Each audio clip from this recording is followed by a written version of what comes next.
Hello, everyone, and I'd like to welcome you to the Monday, September 21st, 2020 Upper Providence Board of Supervisors meeting.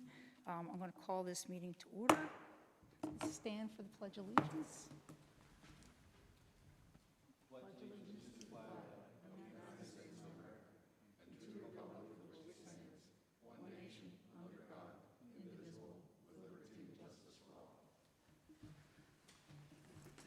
All right, I just want to go over the rules. Tim, when residents call in, is it still through Zoom and they have to wait and raise their hand? Is that what we're doing, or?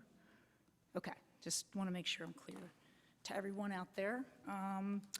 The first agenda item is a motion to approve the board agenda. Has everybody had the opportunity to check that out? And I'll entertain a motion. I'll make a motion that we approve the board agenda for September 21st, 2020. I'll second that. Okay, I have a motion and a second. All those in favor say aye. Aye. All those opposed? Motion carries. All right, public comment.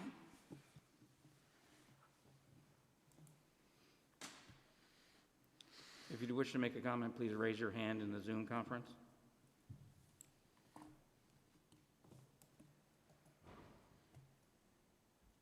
Tim, is there anybody that would like to make a public comment?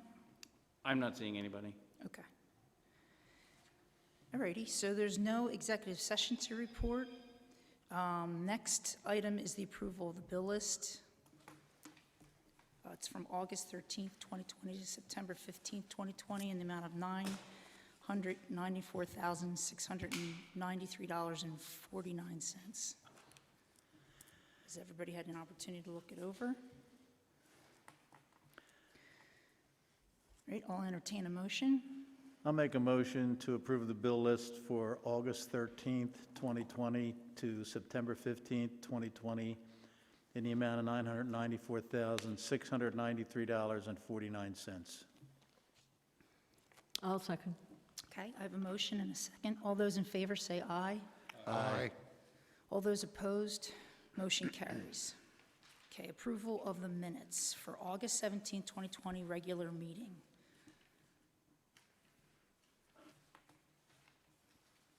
Do the minutes look okay? I'll entertain a motion. I'll make a motion to approve the minutes of August 17th, 2020, our regular meeting. I'll second that. Okay, I have a motion and a second. All those in favor say aye. Aye. Aye. All those opposed, motion carries. All right, no public hearing to report on. We're going to move on to old business. Consider adopting Resolution 2020-22 for a capital budget amendment for the intersection improvements at Linfield Trap and Township Line Roads. Is there anything we want to talk about there? Yeah, this was the subject of a meeting earlier this year. The board tabled action on doing the resolution that would designate capital funds for this project for 2020. Subsequent to that, the project was advertised and awarded to Bar BOS Construction, and we now have better numbers associated with this project. The only unknown here is the utility relocation costs. PICO is in the process of doing that, and the various utilities are in the process of doing that.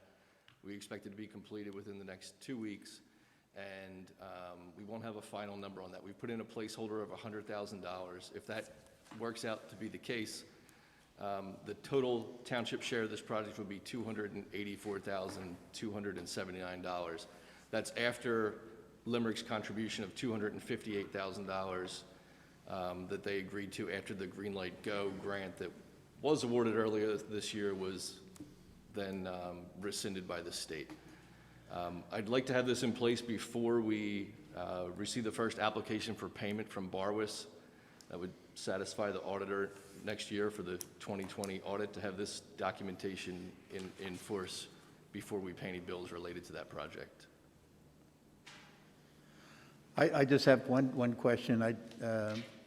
Mr. Solicitor, the bank did find our $300,000, and we do have it? Yes, you have it. Okay.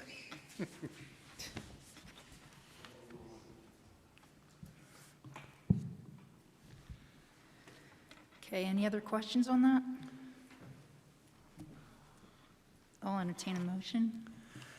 I'll make a motion to adopt Resolution 2020-22 for capital budget amendment for intersection improvements at Linfield Trap and Township Line Roads. I'll second. Okay, I have a motion and a second. All those in favor say aye. Aye. All those opposed, motion carries. All right, consider adopting Resolution 2020-42 for the MS4 Pollution Reduction Plan.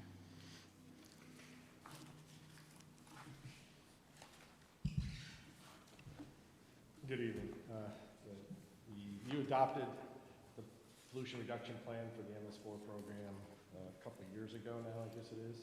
And DEP had come back with some comments for revisions. We've made those revisions. It was out for public comment. No public comment was received. So we're looking tonight for your blessing on the plan. Once again, to be sent down to DEP, they're requiring it be sent to them by October 1st. So if you move on it this evening, we can get it down there by October 1st.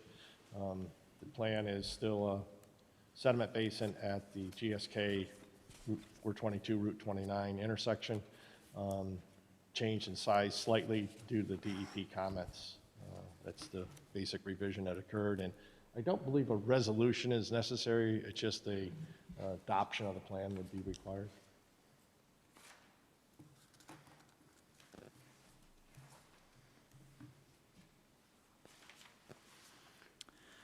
That's the GlaxoSmithKline basin that we're actually going to be reconstructing what's there, and that's the project that's going to cost northward of $800,000 to dredge it out. And, you know.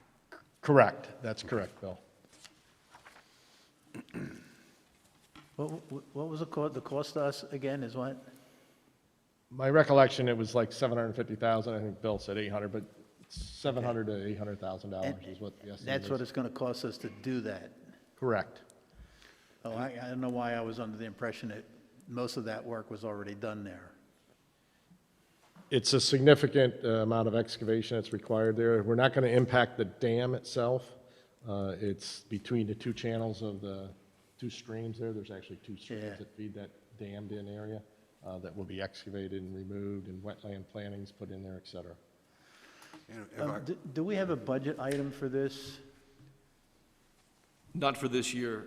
Also in conjunction with the MS4 permit cycle, the requirement to construct this basin has been pushed back 2 years, so I think we're budgeting for it for 2023 at this point. That's correct. What DEP had indicated is that you have 5 years to construct the basin upon their approval date. So assuming they approve it here late in 20, you would need to construct it by late 25.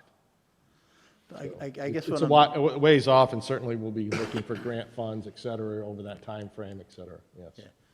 I guess what I'm getting at is, this is going to be an expense, like you said before, that we're going to have to start dealing with, and we should have it in the budget every year, or some kind of capital fund for doing these things, I would assume. Yeah, I think It'll when be we looked at it, referenced it'll be referenced in our capital budget. We still have the issues regarding MS4 funding, how we want to fund some of those recurring costs.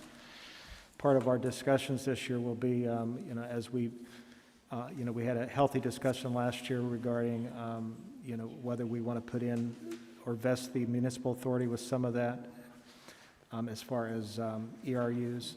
And it's a discussion that we never did come to closure as to which direction we want to go. It'll be part of our budget workshops this year. Okay. Thank you. And it looked like, based on the numbers I was reading, that constructing this basin will exceed the amount of sediment that we need to remove in the watershed for this period anyway. correct. We're slightly over what the requirement is. That gives us a little boost to the next 5-year permitting cycle. Okay. That's a good question, though, John, about how are we funding it? Yeah. That's always capital money, right? Capital money. Okay, any other questions? I'll entertain a motion. I'll make a motion that we adopt Resolution 2020-42 for the MS4 Pollution Reduction Plan. I'll second that. All right, I have a motion and a second. All those in favor say aye. Aye. All those opposed, motion carries. All right, consider enacting ordinance 584 regarding the establishment of a Human Relations Commission. Okay. I'm going to read part of the new ordinance into the record, and then we'll talk about some plain language talking points I developed about what the ordinance actually does. And hopefully Joe will correct me if I make any mistakes. Okay, Upper Providence Township, Montgomery County, Pennsylvania, ordinance number 584. An ordinance amending the codified ordinances of the Township of Upper Providence, adding a new chapter 44 to Part 1 of the codified ordinances, administrative legislation, to provide for the creation of the Upper Providence Township Human Relations Commission, and to prohibit the discrimination in housing, commercial property, employment, and public accommodations on the basis of actual or perceived race, color, age, religious creed, ancestry, sex, national origin, handicap or disability, use of guide or support animals because of the blindness, deafness, or physical handicap of the user, or because the user is a handler or trainer of support or guide animals, or because of an individual's sexual orientation, gender identity, or gender expression, providing definitions and providing penalties. Whereas the public policy of the United States of America and the Commonwealth of Pennsylvania is grounded in the concept that all individuals are entitled to equality and equal protection under law, United States Constitution, Amendment 14, Constitution of the Commonwealth of Pennsylvania, Article 1, subsections 26 and 28.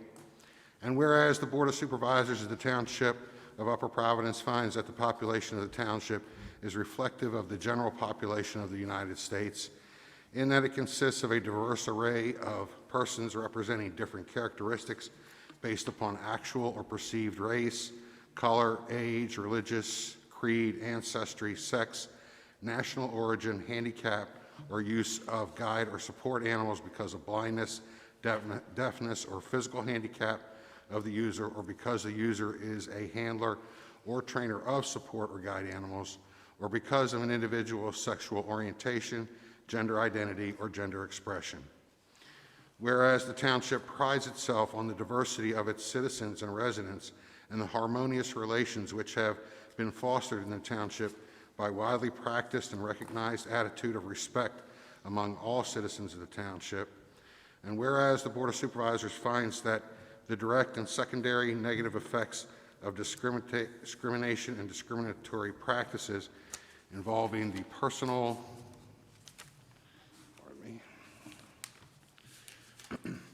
characteristics described above in matters of employment, housing, commercial property, and public accommodations are well documented nationally, and whereas the practice or policy of engaging in discrimination or discriminatory practices against any individual or group because of actual or perceived race, color, age, religious creed, ancestry, sex, national origin, handicap, or use of a guide or support animals because of blindness, deafness, or physical handicap of the user, or because the user is a handler or trainer of support or guide animals, or because of an individual's sexual orientation, gender identity, or gender expression, is a matter of the highest public concern and constitutes a paramount threat to the rights, privileges, peace, and good order of the citizens of the township and to guests and visitors of the township, that undermines the basic tenets of our freedom as citizens of the United States and is utterly without place in this township, which has a storied tradition of fiercely defending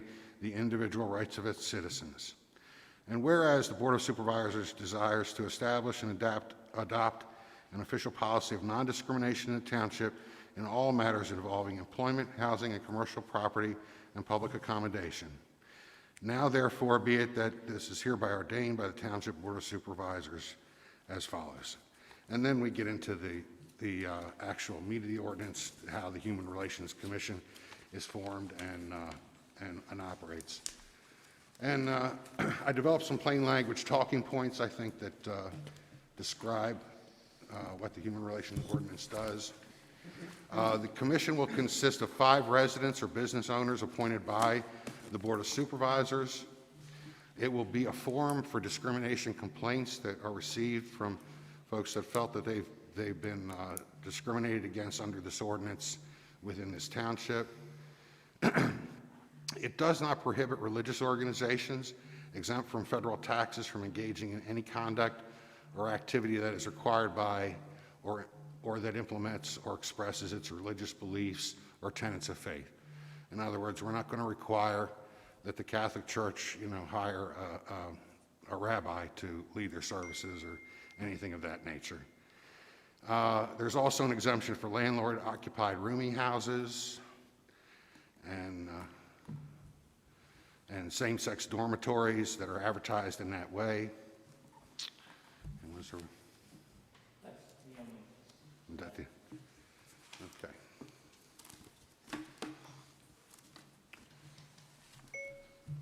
I found a typo. Does anybody have any questions? I found a typo. Can we change a word in this?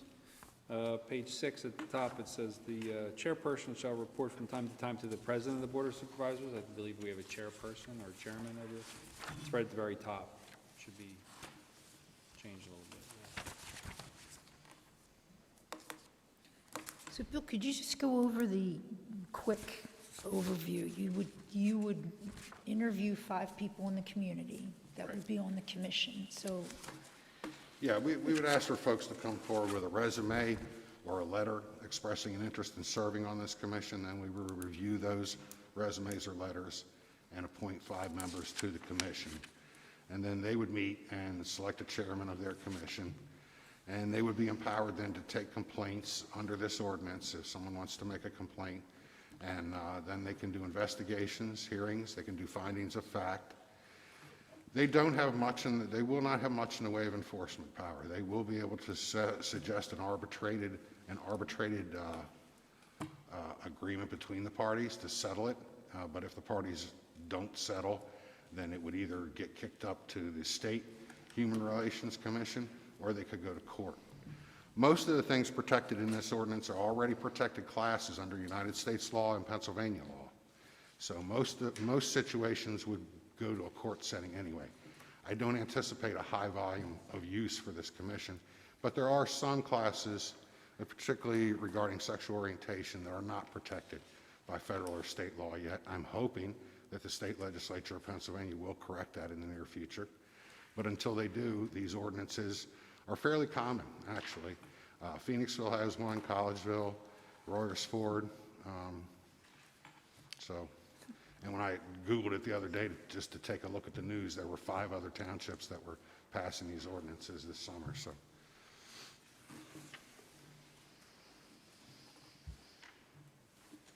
does anybody have any questions? I'll entertain a motion. I'll make a motion to adopt ordinance 584 regarding the establishment of a Human Relations Commission. I'll second. Okay, I have a motion and a second. All those in favor say aye. aye. All those opposed, motion carries. Thanks, Bill. All right, next is consider authorizing the advertisement of ordinance 585 regarding the franchise agreement with Comcast. So I have a question on this right away. Are we advertising this ordinance, or are we adopting this ordinance this evening?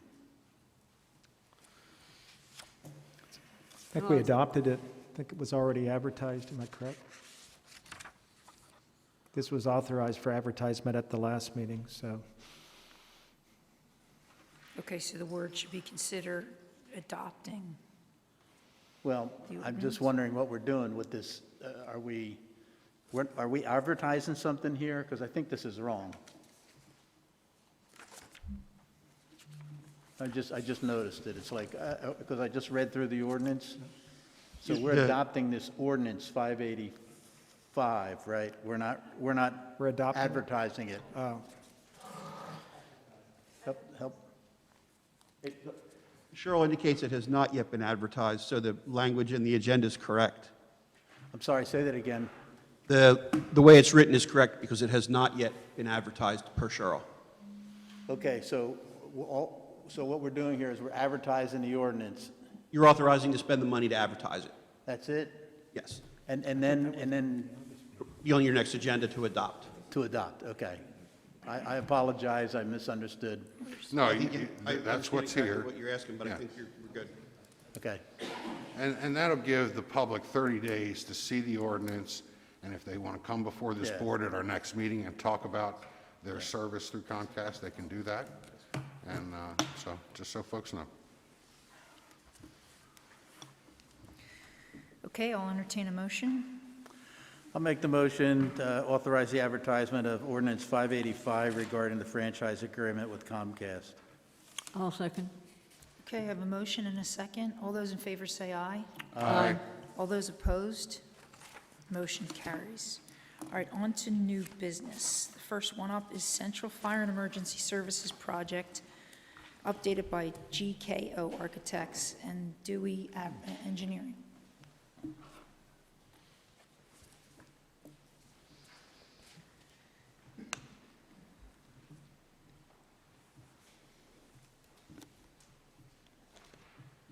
Thank you. My name's Kevin Gotchel with Gotchel Kane O'Rourke Architects. Sandy Zavo's here with me as well. I'd like to start off by thanking you for giving us the opportunity to design this facility. It's been a fantastic process so far and very excited about the outcome. If I could advance one. I just wanted to start off and talk a little bit about the process. Many of you have had the chance to attend some of our meetings, but in doing a little research for this presentation, we went back and looked at the number of meetings we had. There were actually 21 collaborative meetings that we had between ourselves, Dewey, the rest of the design team, Gilmore, and members of the fire company and the township. They started off with very general conversations about building siting, but they got very specific in the end down to the lock on casework and the individual layout of rooms. So I guess what I would like to express is that I feel the project is very well vetted and very well reviewed to date. By way of orientation, let's see. So in this aerial photograph, Black Rock Road runs across here. You'll see the existing township building and the police building here. The early conversations about siting really focused on getting good sight lines to the site, making sure we had clear circulation, and laying out this site and the building's placement based on future uses of that piece of property. So we lined the access road into the fire station directly across from the access road into township facilities. We planned parking for the firehouse just for what the firehouse needs. So if there's an open house, people come out, the community comes out, you can double use the parking spaces you already have and people can cross right over. We don't have to plan for that additional overflow parking. You'll see when we look at the layout of the building that from the apparatus bays, fire engines have direct access onto Black Rock Road. They have good sight lines in either direction so they can pull out safely. Vehicles that return would come around the back of the building and return back in. They can also come off of Black Rock Road. Firefighters coming in for their shift come into a parking lot, as do visitors. And the access road that serves those two is extended to here. It can be extended into the future, into the remainder of the site. That's built into the planning of the firehouse. Here we're looking at Gilmore's layout, their site plan. And we added a little bit of shading so that, again, you can see the access road coming in. The apparatus bay is here with the direct access out onto Black Rock Road. And you can see some of the stormwater planning that they've got in terms of where their stormwater basins are around the site, some rain gardens in the front here. Looking at an aerial view, again, Black Rock Road is right through here. You're seeing the profile of the firehouse with the front apron here. There will be a discussion later on about this ring road. This is a bypass road that would allow a vehicle returning from the back if they wanted. If a vehicle returns to the access road and they don't want to pull into the bays from the back side, they can go around and back in through the front without backing off of Black Rock Road, which is somewhat of a dangerous thing to have to do. And then a view of the rear of the site. Again, Black Rock Road out here, the access drive coming around, parking spaces here for visitors and firefighters. Firefighters would enter directly into an entrance here. Visitors would come around front to the front of the building. I should say something about visitors. It is a public building. It will have visitors, but we acknowledge as we design this facility, it's a limited number of visitors. So you'll see that the lobby is not grand. There's not a lot spent on welcoming a large crowd of people because it's a very rare occurrence that a large group of people would be in this building. How many parking spots? I'm sorry? How many parking spots? I want to say 35, 31? 31. So it's based on the idea of a complete shift in the building, a complete shift coming into the building. They both have parking there at the same time. And then maybe 5 or 6 visitor spaces is all we really expected to ever have.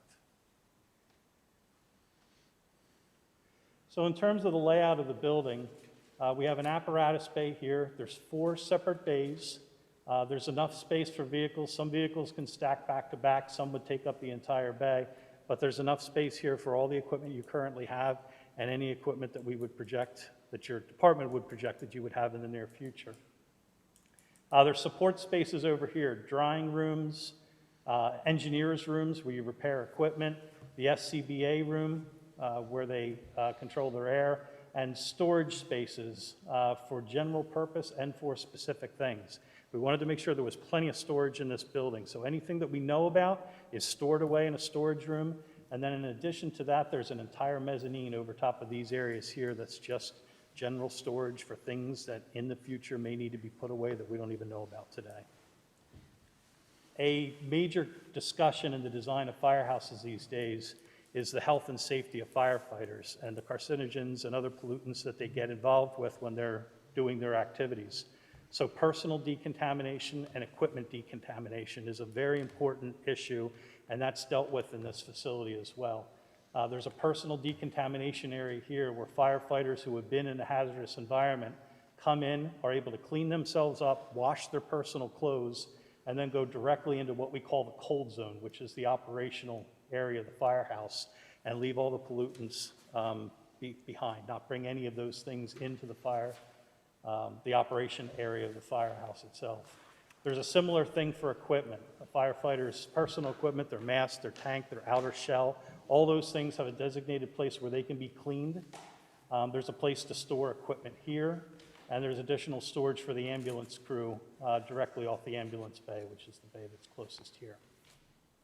Within the operational center, which we refer to as the cold zone because there's supposed to be no pollutants in the cold zone, there's a front area that I'll call the public area.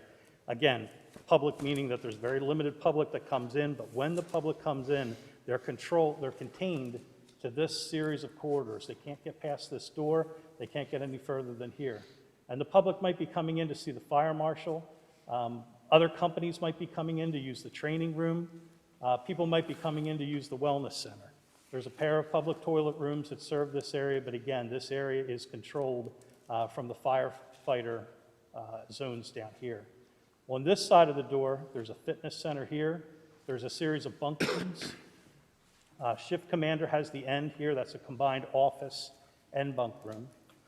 There's toilet rooms and showers on the other side that would be used by firefighters, an ambulance office, and a firefighter office where they can do paperwork, fill out reports, do desk duty type activities.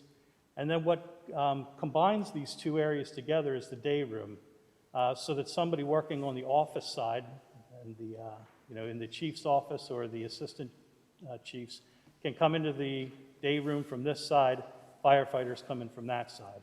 Within the day room, there's an eating area, there's a kitchen, all the things that they need to support that 24-hour shift.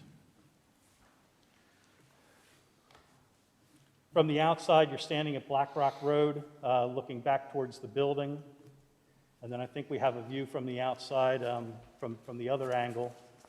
I'll point out that we're using all the same materials that the township building used, or as many of them as we can. So we were able to go through your archives and see exactly the manufacturer and the color that's used on the standing seam roof. We're using the same stone on the outside of the building. We're planning on using the same window systems. We're matching as many of the materials and the components and the colors that we're able to, so that we're giving this an entire campus feel, just one more building in the campus. That extends into the interior. This is obviously the lobby of the township building. Now, you will see when we get into the specifics that we've changed the color pattern a little bit, but we're using for the corridor system, at least as part of the base bid, that same porcelain paver tile, just maybe a different color. We went with a red instead of a blue. But we do have a little splash of stone on the inside. We're using the same stone. There's a little bit of that knotty pine coming in. One other variation that I'll point out is that we brought some ground face block in. You'll see on our interior renderings. And that was because the stone is a little bit expensive to bring in. So we did make a little splash right in front of the main entrance with a little bit of stone, but the rest of our highlight walls are actually a ground face CMU. So this is a view of the interior. This is right inside the front door. So there's a secure vestibule here. If somebody does come to see the fire marshal, they would get as far as a secure vestibule. It's in a safe, dry, conditioned environment, but they have to be buzzed in from that point. So somebody would have to come greet them and see them into the building. This is the public lobby here, the crest of the fire company with a little bit of an accent wall, and you're looking here down towards the door into the day room at the end of the corridor. This is just a little blow up, and the entire building is modeled in 3 dimensions. This is actually the training room here, which doubles as an emergency operations center. So a lot of thought went into all these spaces. A great deal of thought went into this one. There was at least 2 separate dedicated meetings to talk about how this could be both a training room and an emergency operations center. So there's a raised floor here with data and power down below. Outlet boxes are placed in the room so that it can be in a lecture arrangement like this, or people can gather around a common speaker, or people can be arranged in tables if they're trying to solve problems. There's a presentation wall across the front. There's storage capacity across here. And just outside of this image, there's a separate conference room here that both supports this space, but in day-to-day operations is a dedicated conference room off the corridor of the building that can be used as part of the office function. So there's an office room behind this space as well? If you want to, what I'm trying to describe is there's a conference room that sits right here that's next to this space. And how big's the conference room? Conference room would be for maybe 10 people, 8 or 10 people. But it has a glass wall between that and the emergency operations center. So the intent was that a small group could be pulled out, go into that dedicated area for problem solving, still be in communication with the main emergency operations center. But then when it's functioning as a training room, then that space actually has a door off the corridor and can be used as a conference room.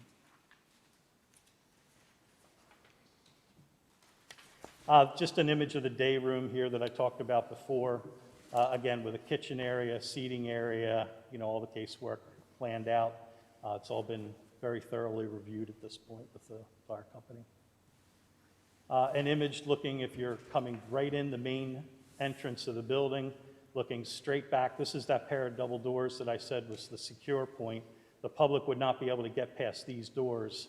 If you're looking straight through, you're looking into the fitness center, and there's glass on the back wall that actually looks deep into that site.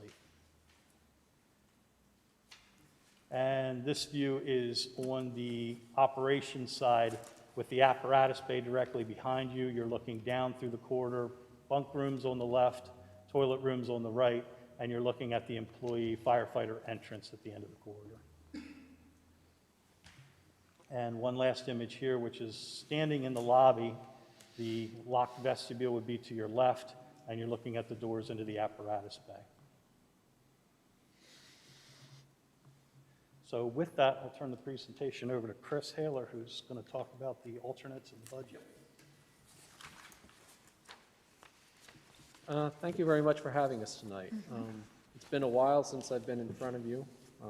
Would have liked to have been here sooner, but wasn't our choice or your choice to not be here, so I do appreciate the time tonight. With me is Craig Murray. He's one of the partners with Dewey Engineering. So I'm going to talk about the alternate bids for the project. And on bid day, there will be a base bid describing pretty much everything that Kevin just went through. And with each bid form for the 4 primes, general, mechanical, electrical, and plumbing, there will be alternates for them to price. The first one is deeming the site unclassified. Base bid will have the site as classified, and what that means is, as we're doing the site work, digging for foundations, trenching for pipes or anything like that, if they were to hit rock or something, we would be out there with the geotech engineer, us and the contractor, and we would determine how much of that rock had to come out. And then through the allowances, the contractor would get paid to do that extra work because it's not identified in the bid form. What we do on bid day is ask them for a price to say, we're going to assume as the contractor the responsibility of removing this. And for us to assume that responsibility, here's our price to you to do it. Using extremes, a contractor may look at the geotech report and say, I'm not going to hit any rocks, so my number is going to be $0 on that alternate. Other direction, a contractor may look at it and say, there's going to be a lot of rock for it to remove here, so for me to take that risk, I'm going to charge you $100,000.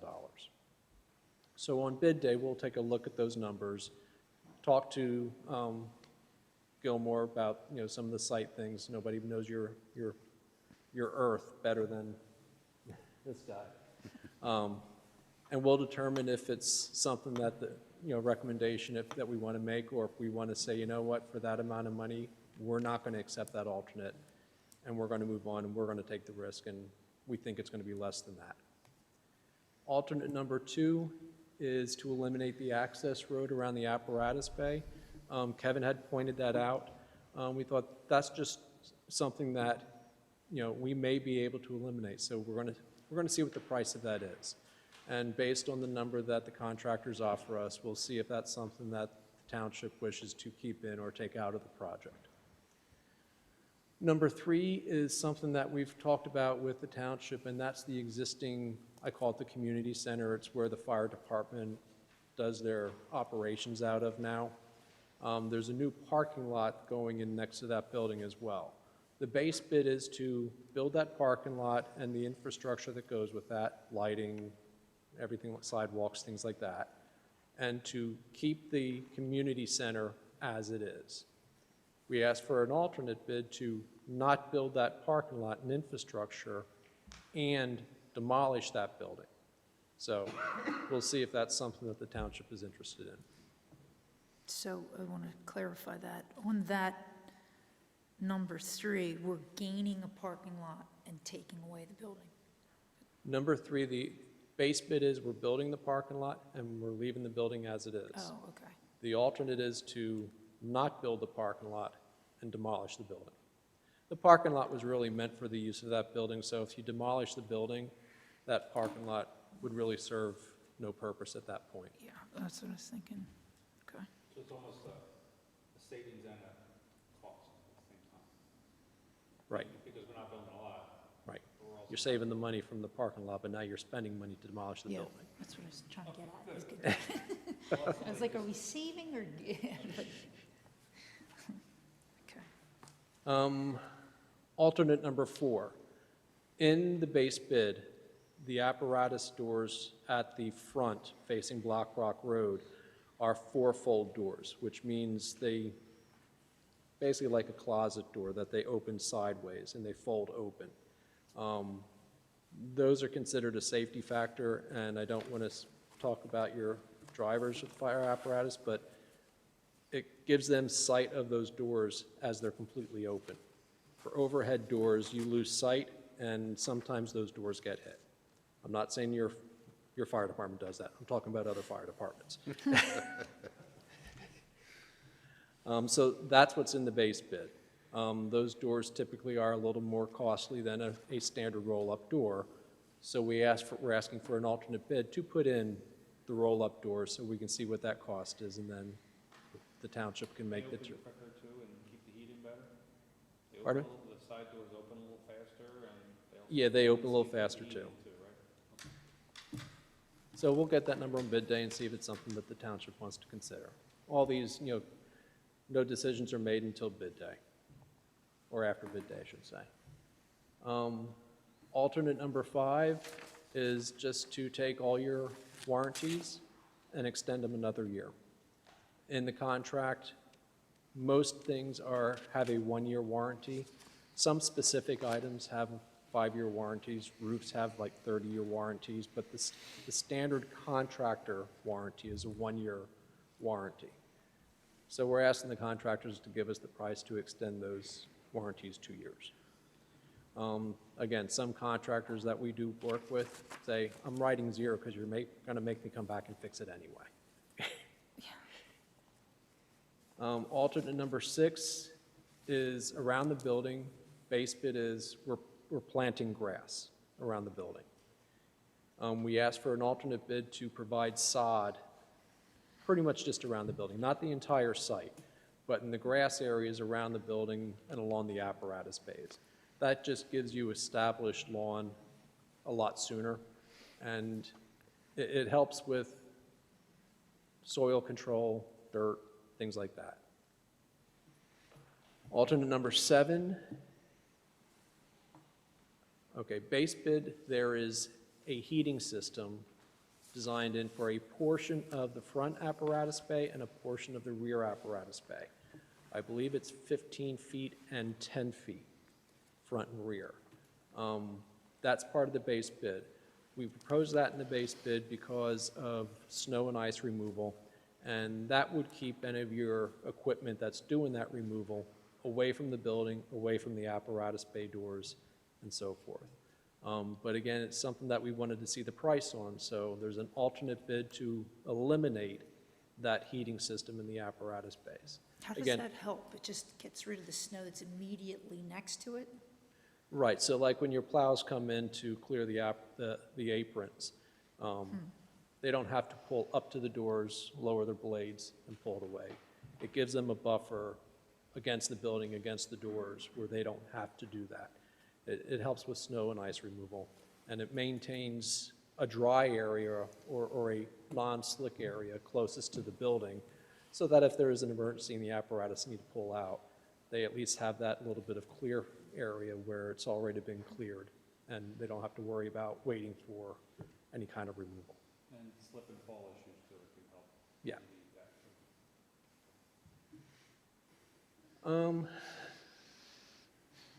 Number 8, the apparatus bay floors. The base bid is a 3-ply urethane finish. Urethane? Yes, resinous urethane floor.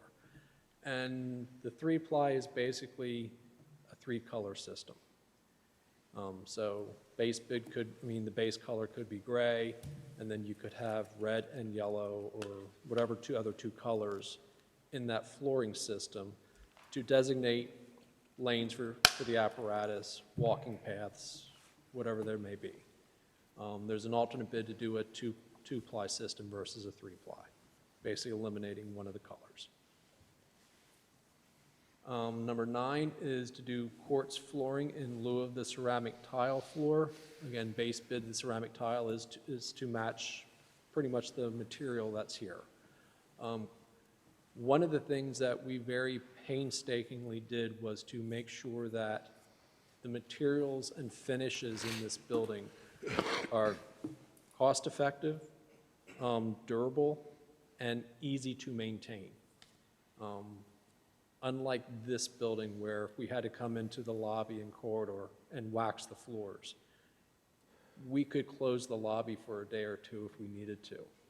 In a fire station, it's a 24/7 operation. You don't have the ability to say, this corridor's off limits for the day, because you're not going to get into bunk rooms or offices or through a door to the apparatus bay. So we made sure we used materials that didn't require those services, but still they're very durable materials and it's very cost-effective to install. So the quartz flooring is just an alternate on the flooring that's being proposed in the base bid. Again, it's very durable, very cost-effective, and very low maintenance.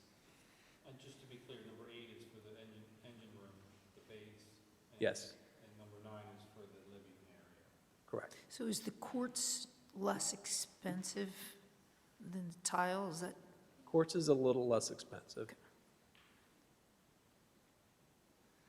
And then number 10, the roof on the building, if you remember from the elevations Kevin showed you, have the standing seam metal roof to match what you have on the buildings on this side of the road. We just wanted to get an alternate bid to do a 30-year shingle roof in lieu of the metal roof on those. What's the warranty on the metal? 50? Do you recall? I don't know what the warranty is, but if you take care of it, it'll last 50 years. It's a very, very long term. So again, those are the alternate bids. Again, they'll be on the bid form, so when we receive the bids, there will be a base bid from each contractor, along with alternate prices for these various items. And the X's within the columns to the right indicate which contractor those alternates would impact.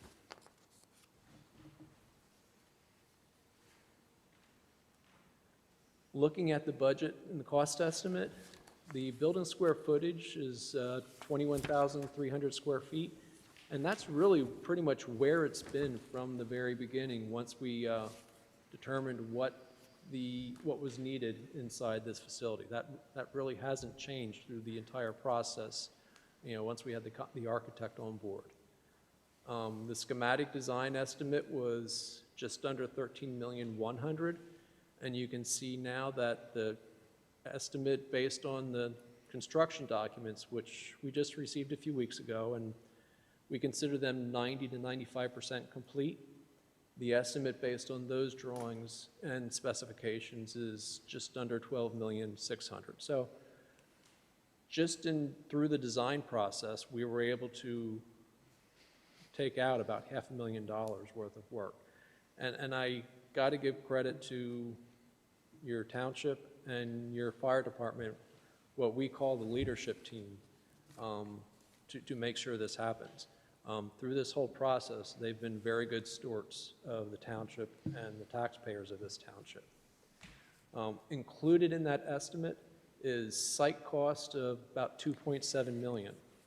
Now, this site is a little unique because, Bill, correct me if I get anything wrong here, but the stormwater management for this building, or for this property, the discharge point has been pretty much set by the development that we're in front of. So the low point of the stormwater management is given to us, and we have to work upstream with our building and site to make sure anything we do gets down to that point.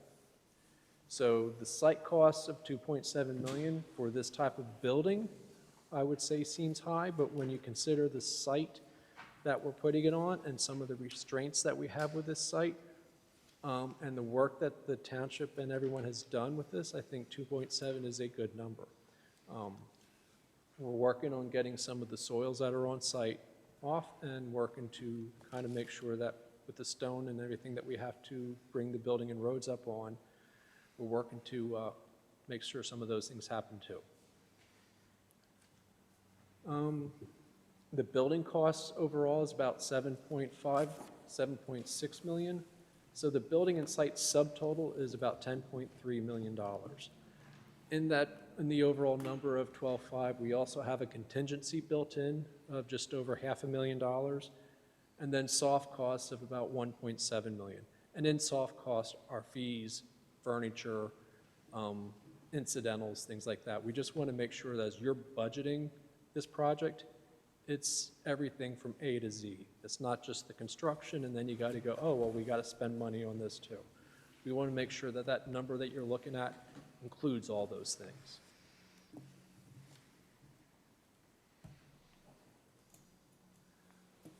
So I know that there were some questions about some comparisons with other fire departments, and these are building numbers. And what I tried to do I tried to bring them all into 2020 dollars, because some of them were built a while ago. So I did use the RS Means Index. It's a very reliable resource to compare past costs to current costs. The first column is your project, and again, it's an estimate. We're comparing an estimate against actual construction numbers, bid numbers. So the estimate for your building is about $356 a square foot. and that compares with the Upper Dublin project, Elizabeth Emergency in the City of Monroe building, from the around $300 to $341 a square foot with those other three buildings. You should take note that the most recent one, which was the City of Monroe, is very close to our estimate. Some of the things that would drive the square foot cost up that we're looking at is the standing seam metal roof, for instance. On a one-story building of about 21,000 square feet, that square foot cost is going to be somewhat higher because it's a one-story building. If you were to build a two-story building and double that square footage, the roof area doesn't change at all, but the square foot cost is cut in half because now you have double that amount of square footage in the building. Something else that drives that square foot cost up is there are general conditions within each contract in the estimate. Every contractor has legal fees, bonding, things like that. Those things take into consideration the cost of the site as well. With the cost of the site at $2.7 million, that drives those general conditions numbers up. But those general condition numbers are calculated in the building square foot cost. Other things like the foundations, under slab utilities, things like that are also impacted from the site, but they're calculated in the building cost. So there are things outside of the building itself that may drive that estimate square foot number up. Mechanical rooms. A mechanical room for a 21,000 square foot building is not going to be much bigger than a mechanical room for a 50,000 square foot building. But again, when you're estimating a square foot cost, that mechanical room is going to be twice as much in the smaller building just because you're not dividing it by more square footage. So there are things like that that drive up the square foot cost for smaller buildings. Next. And then looking at the schedule, again, just to rehash some of the things we did, like Kevin mentioned, December 19th was the project kickoff meeting.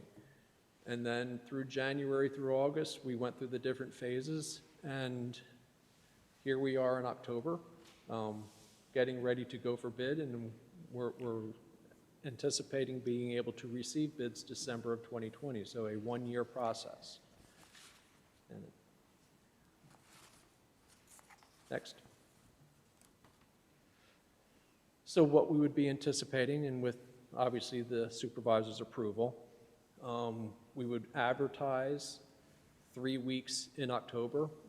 State guidelines for public bid work require you to advertise 3 weeks in a row. So October 2nd, 6th, and 12th, I think, is a Friday, Tuesday, Monday. So you get the 3 weeks. After the advertisement, we would have a mandatory pre-bid meeting. So any contractor that would want to provide you with a bid, we would require them to be at a pre-bid meeting, at which point we would give them a presentation. We would give them all the documentation that we think they need to make sure they understand the project, to make sure they're all bidding the same thing. We would be looking to do that mandatory pre-bid on October 15th, and then we would give them approximately 4 to 5 weeks to put their bids together and ask them to provide bids on November 19th. We would then have the leadership team would put together what they believe would be a recommendation to the Board of Supervisors, where hopefully on December 7th, you would make a decision, and then we would issue intent to award letters. The intent to award letter tells the contractors, this is the base bid, and these are the alternates we're accepting, and with that, you are the lowest bidder for this particular contract. And at that point, they would provide you with the insurance information they need, the bonding, and all the paperwork they need in order to do a contract. That may take 2 to 3 weeks until it turns around and then gets back to you for your signature. Puts us right around the holidays, so we'll work with the dates on those, but then we would anticipate starting phase 1, which is to build the new fire station, starting in January. Now, that doesn't mean that we're digging in January. doing the notice proceed and starting the project, there's going to be at least 6 weeks where they're doing submittals, they're doing contracts with their subcontractors. So I would not anticipate seeing earth movement until the end of February or March, which for earth movement, you really don't want to start digging in January. Ground's frozen. So that puts us right at the perfect time to start digging as the ground thaws, and you hit the ground running then at that point. Phase 1 completes with the construction of the new fire station and you moving into it. Phase 2 then completes the site and completes the work where the existing fire station sits. We have to make sure that we maintain the function of the existing fire department without any interruption while we're doing this work. So that's why we're phasing the work. Get this piece done, move into it, come over and finish this piece off. So those are the 2 phases of construction. And that's it. Any questions? Again, thank you for your time, and I send an email out to the team here saying that this was a very organized process and very good leadership, and it actually made the project fun. I had fun working on this project and working with your team. I have a quick question as far as your team's concerned. When we built this building, there was a lot of things at the back end that were overages and costs. Would your team be in charge of that? And is there a guarantee, or what is the contract between Upper Providence and your engineers that it won't go over so much? Or I guess I just feel a little stung by all the costs that came in at the tail end that were surprises from. Well, that's a 2-part answer. And Greg, please chime in with it. It's not a guaranteed maximum price contract with the design team. We are your representatives. We've worked with the design team, GKO, their consultants, with Gilmore, and we believe you have a very, very tight set of documents. We work on the front end specs, which are Division 00 and 01, which are the legal portions of the specifications. And quite frankly, that spec section is as thick as the technical sections that they need to put in the building to make sure things get done with the right materials. I have provided those to Brian, and I've asked that your solicitor review them, as well as your insurance provider and the team managers as well. So we don't guarantee a maximum price, but on bid day, we feel very confident that there are no surprises. And when building a new building, really the only surprises should be what's below the ground. Once you're out of the ground, everything's new. There should be no surprises once you go up. I think we've worked very hard on making sure that everything that you need in this building is included in the project in one way or another, whether it's something that's being bid, whether it's something that a vendor is providing to make sure that we put the infrastructure in so they can just plug and play. A very good example of that is your telephone system. That's not something that we would have a contractor do, that's your provider do, but we've met with them to make sure that those systems are accounted for so that they don't have any issues when they come in to do that final piece. Anything to add? Did that answer your question? A big part of that, Helene, was the after-the-fact claims on this building for delay damage from contractors. And the best thing you can do, there's really 2 things you can do. Real diligent oversight as you're going with scheduling the different generals and their subs. And then secondly, we have changed the contract documents that or if we haven't in this case, we will be, removing some of the arbitration clauses in favor of court clauses to sort of level the playing field back. And those are things that you don't really know in advance to the extent to which someone's going to attempt a delay damage claim, because it's a reality of life, but we can definitely address it head on before it surprises us. And we'll work very hard with your solicitor. And we make every effort to minimize your exposure or minimize your liability. And it's kind of entertaining sometimes because we'll have repeat clients and we'll give them a front-end spec that they've already reviewed and they'll change things that they changed the first time. Just the solicitors are very good at making sure their clients, as well as we are, making sure that you're protected as best as you can. And you may find when you look at the front end, some of those things have already been addressed. So part of what you provide is what you've done on the front end to really lock in the contractors who are going to do the construction, because you've created plans and a plan that's clear with less ambiguity. Maybe we had more ambiguity in this building perhaps, but that's been your focus, is to just really hone down on what exactly has to be done. So Yeah, you limit overruns or delays. The best thing that we can do for you during the design phase is to make sure that on bid day, the drawings are as clear and concise as they can possibly be to avoid those concerns. And then once we go into construction, the plan is that we would have somebody on site full-time as your representative, making sure those plans and specs were being followed. John, do you have questions? No? It was a good question. Yeah, and then the ambulance part of it, you said it was on the far left bay run. That would just be for Yes, ambulance. it's the bay closest Just to everything, to the the- occupied part of the building, yes. Okay, and they have the one office. And then- again, that's something that, there are 4 bays. That's just as the plan has progressed. We designated that bay as the ambulance bay.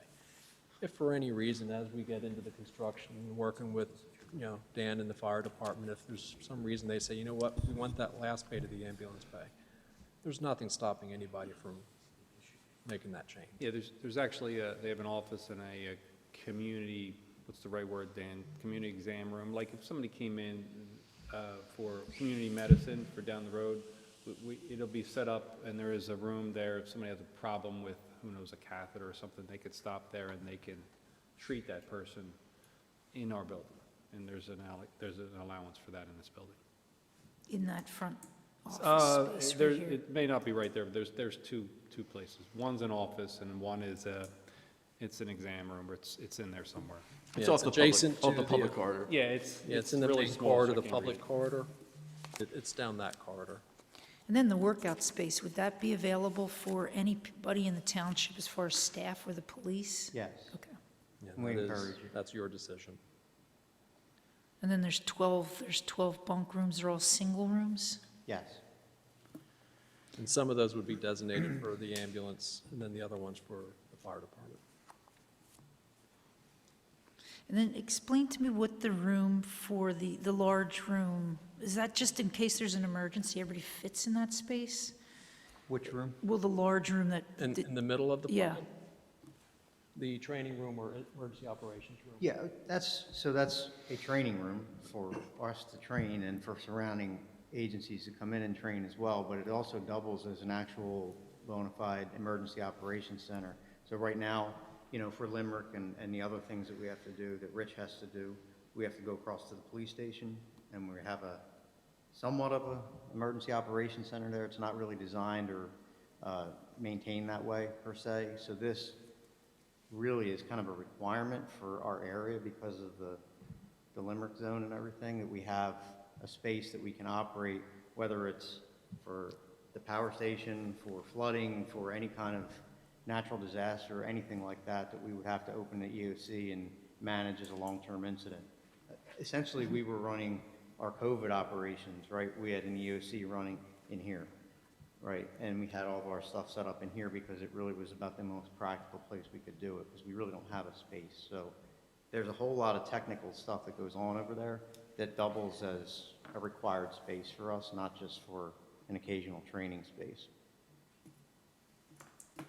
Including that conference room that you were asking about. So that would be, for example, representatives from the Board of Supervisors, Township Administration that were involved in that whole emergency operations process, that you would be able to go in there, get briefings, do the decision-making things that you need to do without being bothered by the operations themselves or interrupting anything. And then there's 4 offices in the front space? There's- Yes, so the 4 offices are myself and the 2 assistant chiefs and the emergency management coordinator. We'll all move over there.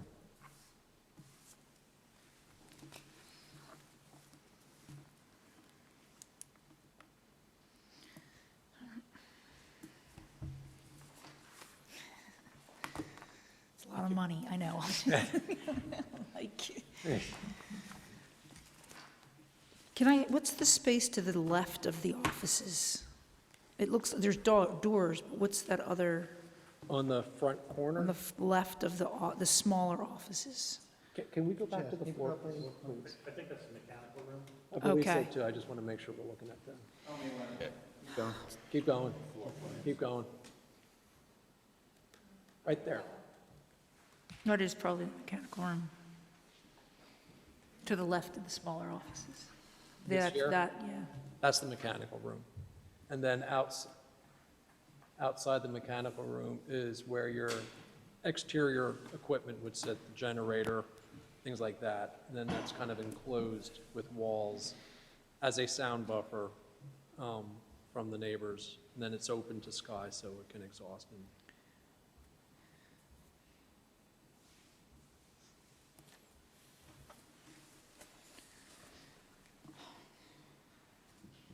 Any other questions? again, the number you're looking at is an estimate. Going for bid and getting real numbers is, obviously, we want to beat that number, but I don't want to stand here and promise you a low number and then on bid day have it be high. I'd rather say, here's a conservative number, we're working to beat it. Let's go to bid and see what we can do. Well, look, I think it's an opportune time. Any delay at this just pushes it back, and it pushes it into spring. If it's a competitive bid process, and we can bid it out now, and they can break ground in January, so to speak, it's better than breaking ground in April when they've already accepted other jobs. What And, we find is, a lot of the, I say bigger projects, construction projects that may take a year, they'll bid through December, January. It's always good to be on the front end of that bidding process as opposed to the back end, because on the front end, the good contractors, the ones we want going after this project, don't have that work lined up yet, so they're going to go after it and go after it hard. And if you're at the end of that process, some of those contractors may have their workload already set, where they don't have the ability to go after it. Right. That's how it works in our head Yeah, anyway. and the money's, look, it's, we're gonna get a bond issue, the money's cheap. It's as cheap as it's ever been, so as far as financing it, just like buying a house, I mean, if the average new home in this township is $500,000 to $600,000, and we're looking to spend 10 to 12 on a firehouse amortized over 20 years or so. So given how much it would cost and how long we have to pay it off, I think it's a good situation to be in. Yeah, thank you. And Dan, on the grant, when do you think we'll hear yes or no on that? So the RECP grant public comment period closed on the 18th, and I've already reached out to some of my contacts there to try to push for some more information, actually as early as just a little while ago. Haven't heard anything back yet. I mean, I would just be speculating when they announce the awards, and whether they are for full funding or partial funding from what you asked for. It could be a month, it could be 2 months, but it's not a long-term process. I would guess at this point, probably before November, we'd probably hear something. And as soon as I get any more information on that, I'll certainly be letting Tim and everybody know, because I'm pretty much in contact with them on a weekly basis.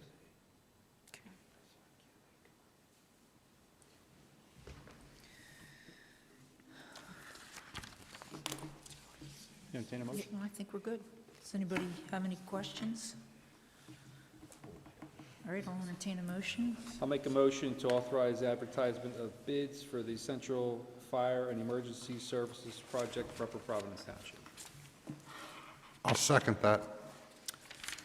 All right, I have a motion and a second. All those in favor say aye. Aye. All those opposed? Motion carries. Thank you. Okay, consider authorizing the advertisement of bids for the Spring Mill Estates and Pleasant Lane Sanitary Sewer Main Extension Project. Thank you. Thank you. Thank you, guys.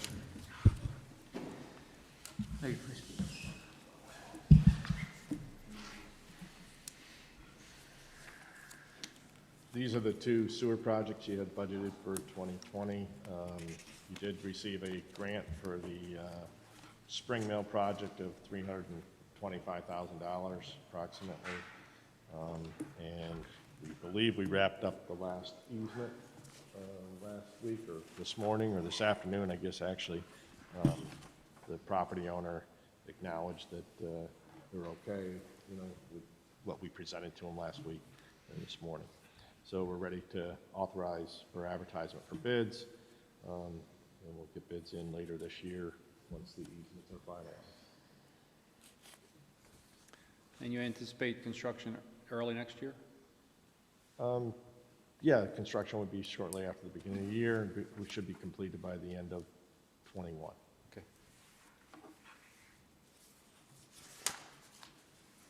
Okay, any questions on that? I'll entertain a motion. Make a motion to consider authorizing the advertisement of bids for Spring Mill Estates and Pleasant Lane Sanitary Sewer Main Extension Projects. I'll second that. Okay, I have a motion and a second. All those in favor say aye. Aye. All those opposed? Motion carries. All right, next up, consider scheduling a hearing for a zoning map amendment for 183 Klein Road. Anthony Tony Maris will be speaking for PRDC. He's on the Zoom call. Hello, everyone. Good evening. Hello.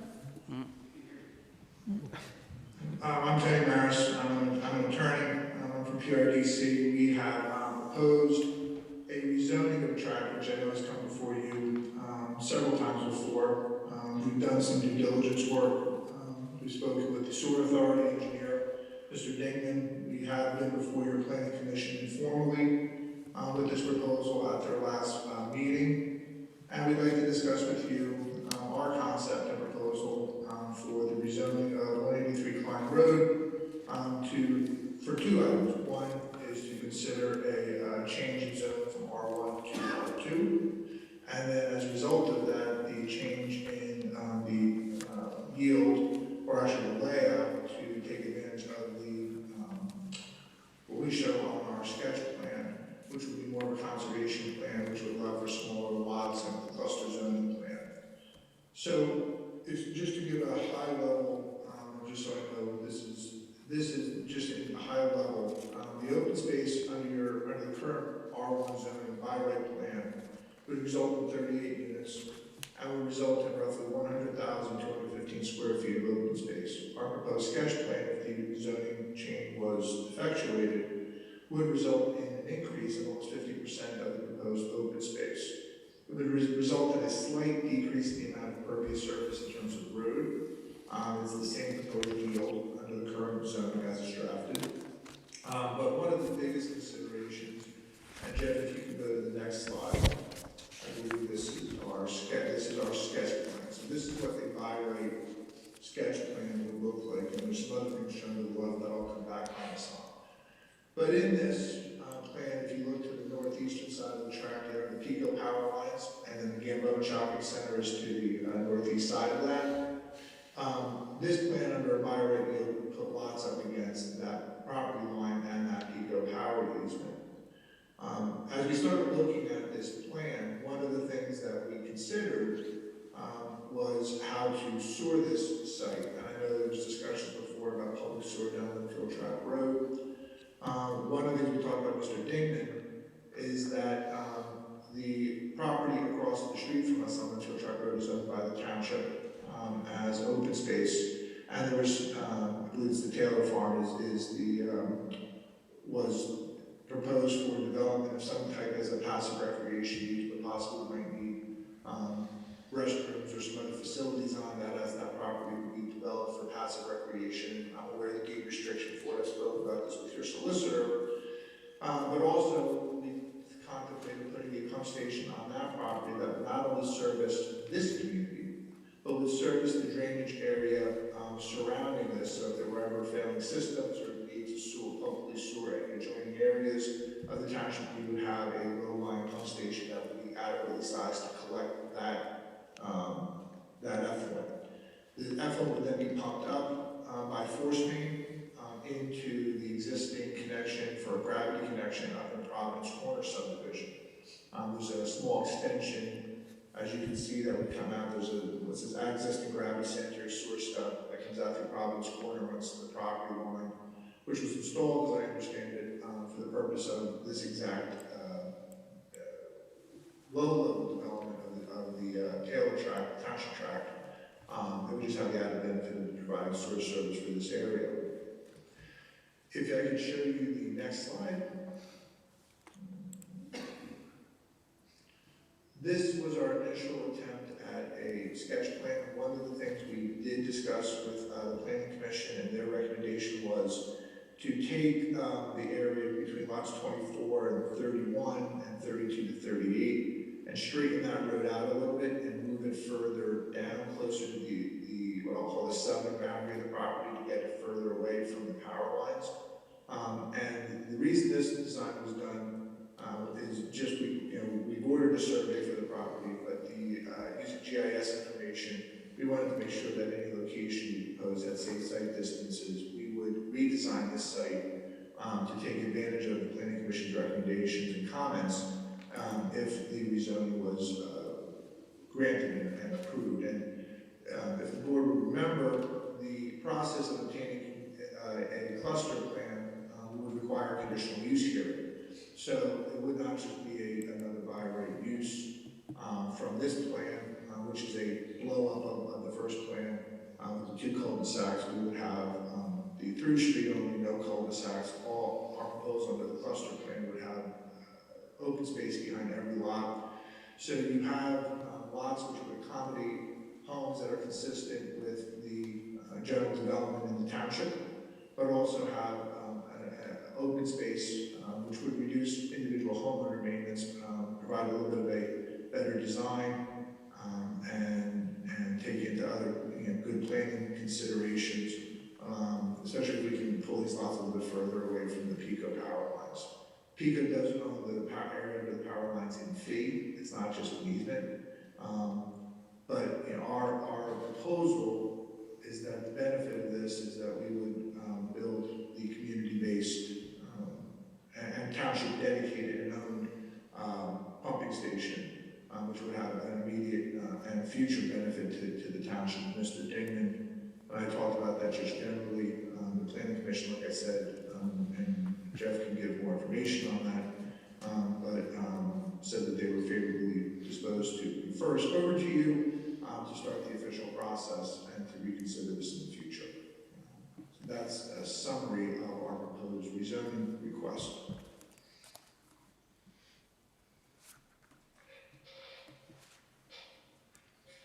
Any questions?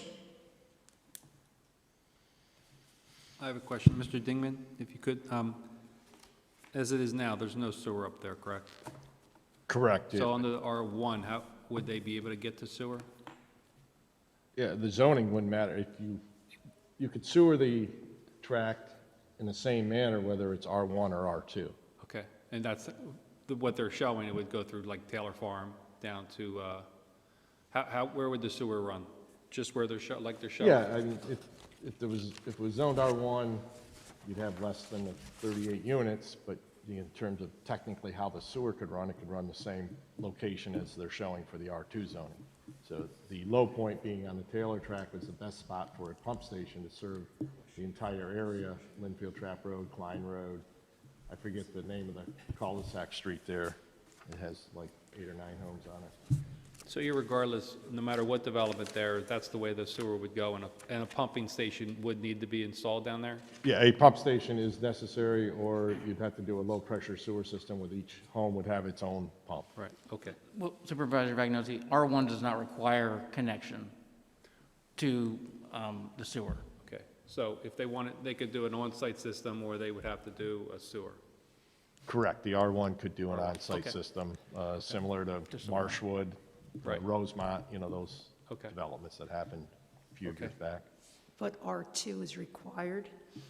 R2 has options for, within R2, you can have a 15,000 square foot lot if you have public water and public sewer, a 30,000 square foot lot if you have one or the other, and then an acre lot if you have neither. So R2 defaults back to R1 if you have neither public water or public sewer, with both the minimum lot size is 15,000 square feet.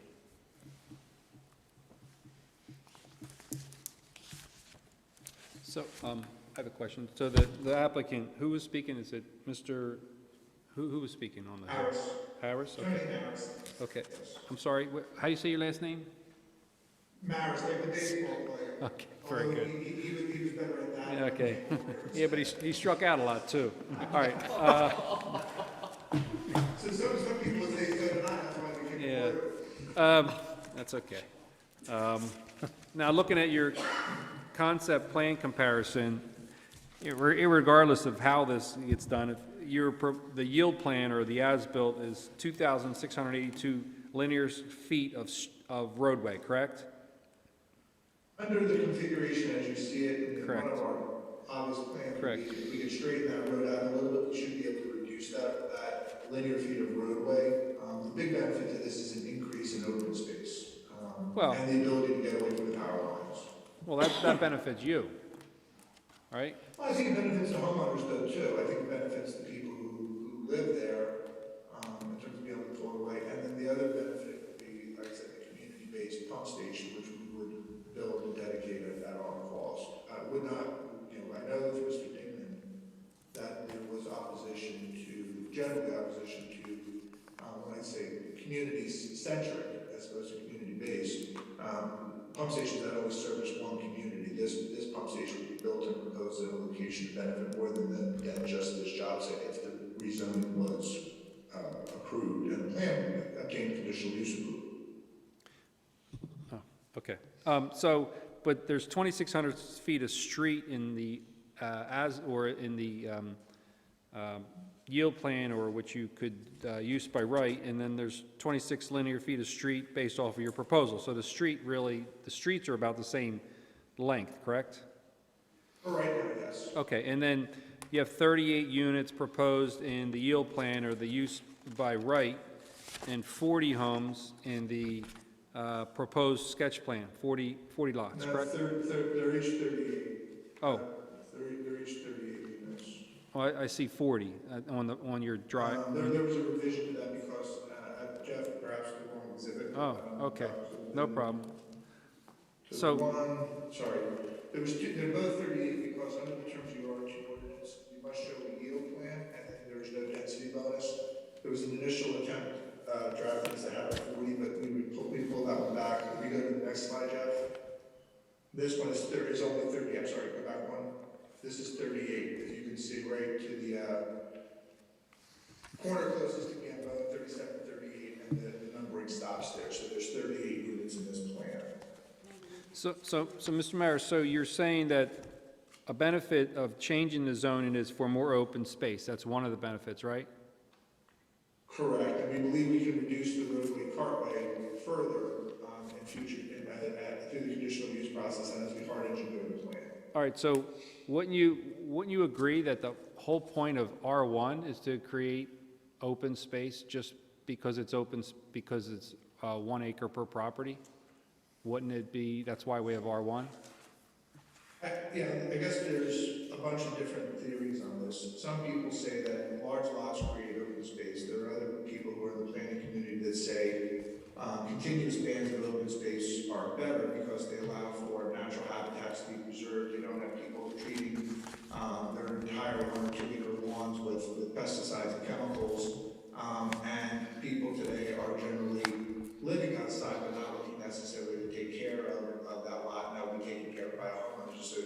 plus it reduces the amount of impervious people can, through other considerations that people put in their lots. So from a future design standpoint, it minimizes thermal impacts, allows for better ground, stormwater infiltration, and preserves more natural habitat, and continuous bands of open space tend to lend themselves to that. And again, we would work to try to reduce the amount of impervious here further, but no matter what, the amount of impervious on each lot would also be reduced as the area of the lots would be smaller, and the homes would get a little bit smaller too. So there's that added benefit, which we wouldn't have all those calculations until we fully engineer the site. But the idea is that by clustering the homes, you wind up with less of an environmental footprint overall, is another theory. So it just depends on how you would, look at that. Okay. We think this is a better plan from that standpoint. Which standpoint? It's very kind of you to think environmental, but you have a nice plan here for 38 homes under R1. Why don't you just build it R1? It fits. Just to create, really the plan was to create more open space around each of the lots and to pull away from the power lines a little bit further. This plan, like I said, didn't show that. We were working through concepts on this. We didn't have a hard survey for Klein Road yet. We're just getting that in. But that was the design. You could imagine if we straightened Klein Road out, and come out where kind of existing driveway there would be.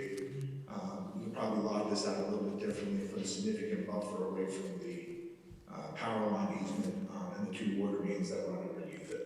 So that's part of the other consideration. Sorry to hog it, Elaine. But the power line issue in your yield plan or the use by right, you're looking at maybe 1, 2, 3, 4, maybe 5 homes that are adjacent to the power lines, correct? That's really all so there's 5 homes that are a little closer, yet there are now, what you want to change it to would have 7 homes adjacent to the power line area.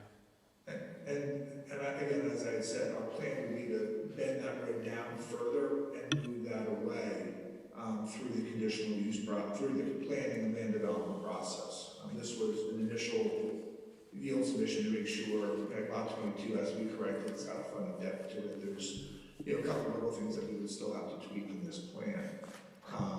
Again, we thought that, and speaking with everyone, that R2 is a better overall design, that the cluster plan would be more favorable, and in comments from the planning commission, they tended to agree with that assessment.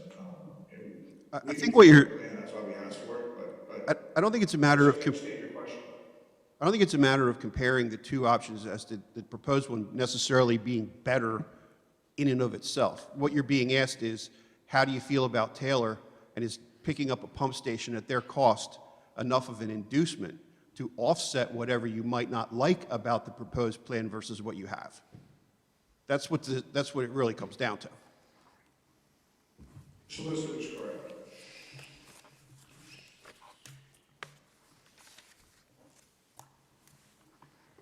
Joe, if you could say that again, please.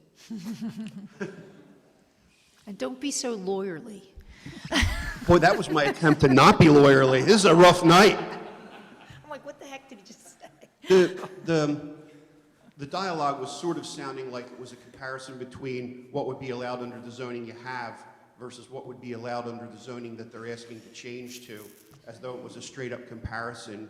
I don't think that the applicant is saying necessarily in the abstract that that what they're asking for on the zoning change creates a better plan than what you have. He's asking, can you live with the R2 density if in exchange you pick up the ability to provide sewer to homes that aren't a part of just this project? It would be, they would overbuild the pump station so that it wouldn't just be for their benefit, it would be for the township's benefit.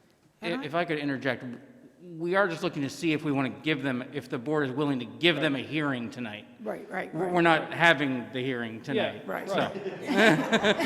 Well, It's really, he's just asking, do you have enough interest right now, he's just saying, do you have enough interest to have a hearing on it? You're not committing yourself to a vote at the I hearing. think we vote for it. Not like- I mean, there's only, is it 40, and then the other plan was 38? The plan originally submitted,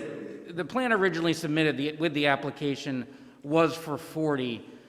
As the plan was put in front of the planning commission, the last two slides that we've looked at here, the yield plan and the sketch plan, are what they submitted as the current plan that's under there.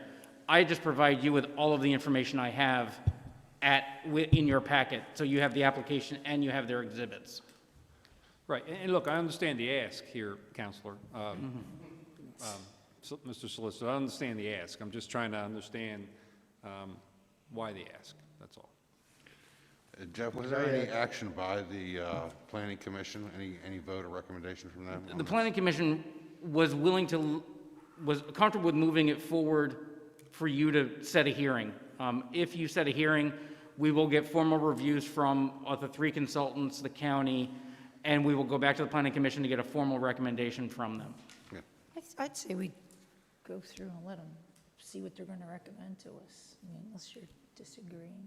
I didn't get the in-depth information we're getting. This is just the initial step to say, can they even go to the zoning and get a hearing? Well, can they come before you and make their case to be rezoned?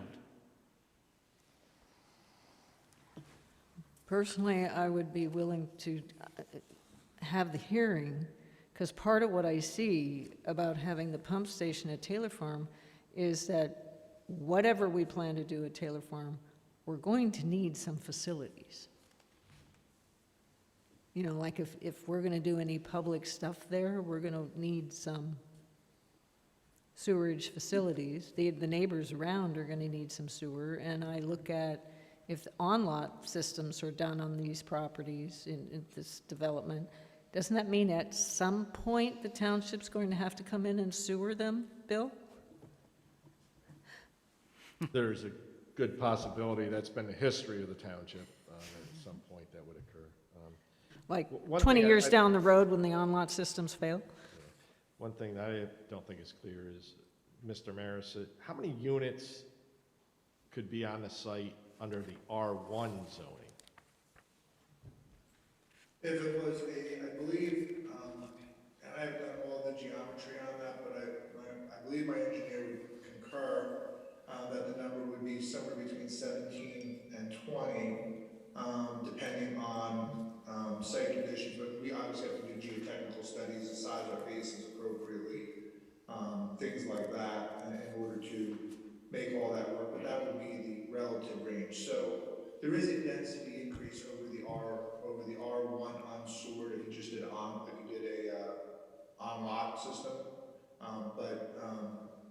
and then there are other design criteria obviously that fit in the R1 district. So that's a good question, Bill. How many, if it stayed R1, you'd only have 17 units versus 17 to 20, right? doubling. Another question I have is, what are you looking at your price point in either the R1, meaning only 17 or 20 homes, versus the 38 to 40 homes? What are your price points?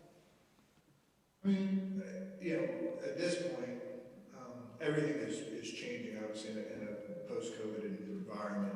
Lumber prices, housing prices have changed, demand has changed. So I think we're in a little bit of an anomaly right now in terms of pricing, but our initial underwriting for these would be that the bigger homes would probably be in the $600,000 to $700,000 range. These homes would probably come in a little bit more affordable than that, in the $500,000 to $600,000 range, more typical to the typical township resident presently, maybe a little higher. Again, part of the consideration is people are moving out to the suburbs again, but we're seeing homes with slightly smaller footprints for efficiency purposes, but people want things like home offices and things like that. So the market is shifting, and people don't want to be spending time taking care of a 1 acre yard either. Not everybody does. Some people do. Some people want 5 acres.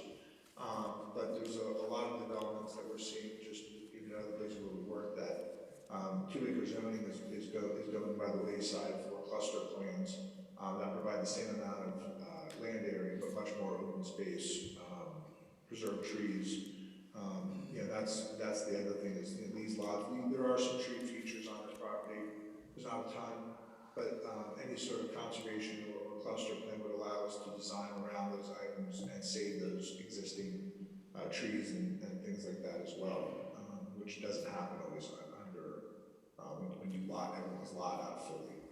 So, and one of the other things I don't think I mentioned earlier, we had proposed connecting the walking trail along Klein Road along the property, bringing it out to Linfield Trap Road, internal to the site. You can see that it runs behind the basin, so it's running along Klein Road down to Linfield Trap behind lots 16 through 21. So we would be making that connection too. I understand there's another portion of the trail that's not yet connected to this. And again, tonight, this is the first step. We're asking you if you would be so inclined to grant us a hearing and allow us to, as your solicitor said, plead our case and explain the benefits to it. But in looking at this, my first reaction was anybody who was looking at just doing a community-based pump station wasn't looking for the benefit at all, for any benefit to the township. And if we're going to build that pump station and save the township that concern on the future development of the Taylor Farm, but also provide capacity, which would somewhere be a total capacity of around plus or minus 75, 80 EDUs or 80 homes or 80 EDUs in that planning, in that pump station. And we work with Mr. Dingman on that. That was our analysis for it, because, and also it eliminates any future concerns about failed systems at this site.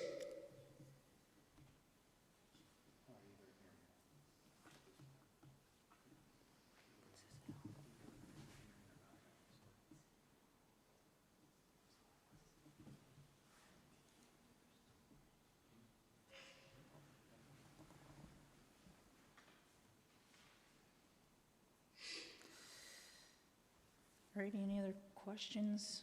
John, nothing? All right, I'll entertain a motion.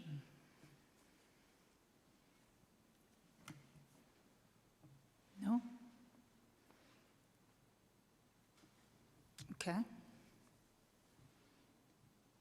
We're going to move on to the next item.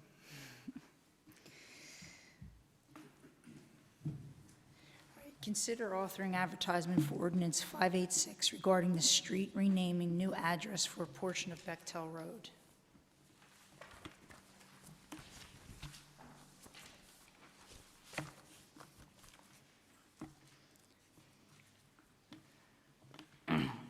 This proposal resolution is really addressing something the fire chief brought up to me, that when this subdivision comes in, 188 Bechtel Road, which is an approved subdivision, and that road is just put to the border of the property, it will really create almost two Bechtel roads, maybe an extension of Ithan. It wasn't very clear what the road was named as you drive down from 113 to going west along Bechtel Road.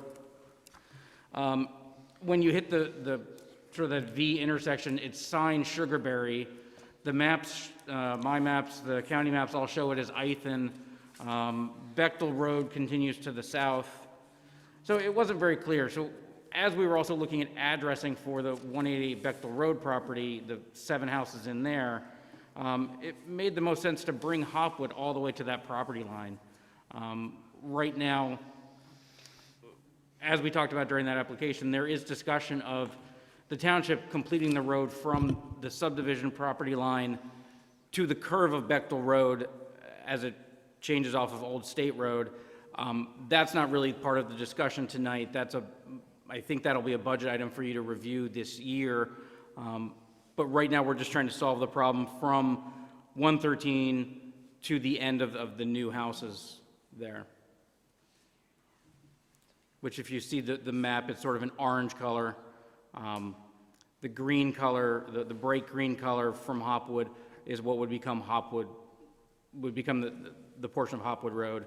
The blue color on the south side would stay Bechtel Road, and The only property that would have to physically change its address would be the existing 188 Bechtel Road, which, considering that parcel is being bisected by a road now, it would have to change anyway.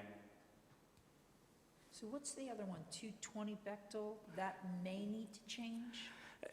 Depending if Bechtel Road is constructed not Bechtel Road, as if Hopwood Road is brought all the way through, if it's renamed and brought all the way through, that property mailbox sort of sits right on the corner. If you look at it, I don't think I have the pointer anymore, but Bechtel Road, Fruit Farm, Lewis, and Old State Road sort of create a muddle in this area. Old State Road ends at Bechtel Road. Bechtel Road comes up and does an S at the end of the blue line, and then meets up with Lewis Road, which has an intersection with Fruit Farm Road and makes a left-hand turn. So here, I realize this doesn't help the audience, but Bechtel Road comes up here, turns here, and then goes here, currently.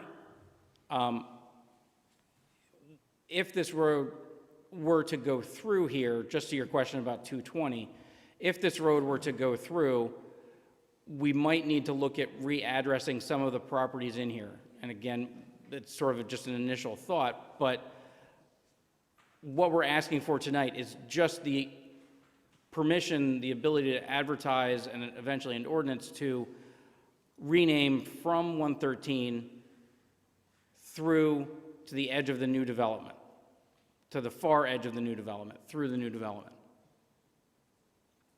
Okay. And what that does is it makes the addresses a little clearer for fire and emergency services. It's better than having a north and a south Bechtel Road. It's a continuation of an existing street name. Realistically, the only thing we're going to have to change is take a sign down that says Sugarberry and change the sign at 113 here, because obviously as you're driving north, one side says Hopwood, one side says Bechtel. And Casey can correct me if I'm wrong, but we'll have to get a new TE 160, which is just the sort of the authorization from PennDOT, or the file at PennDOT. We're going to make sure that that's changed.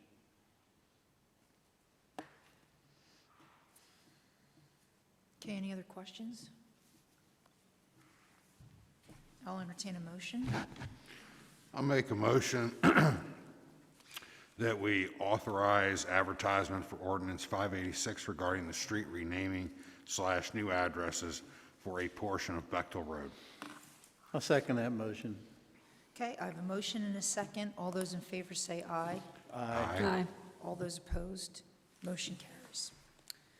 All right, consider adopting Resolution 2020-43 regarding traffic signal improvements at Trapp Road and Black Rock Road, Yeager Road. It's me. You're on. Good evening. It's been quite a long night. I'll try to make this as brief as possible. So I'm going to talk about number 12 and item number 13, if you don't mind, together, because they're part of the same project. As part of the Residences Providence Town Center, part of their off-site improvements are to make signal improvements at both of these intersections. The intersection that's under number 12, which is 2020-43 resolution at Trapp, Black Rock, and Yeager, is proposed to have some modifications to it that would retime that signal, make it part of a signal plan that's coordinated with the Mennonite intersection, and add a GPS time clock.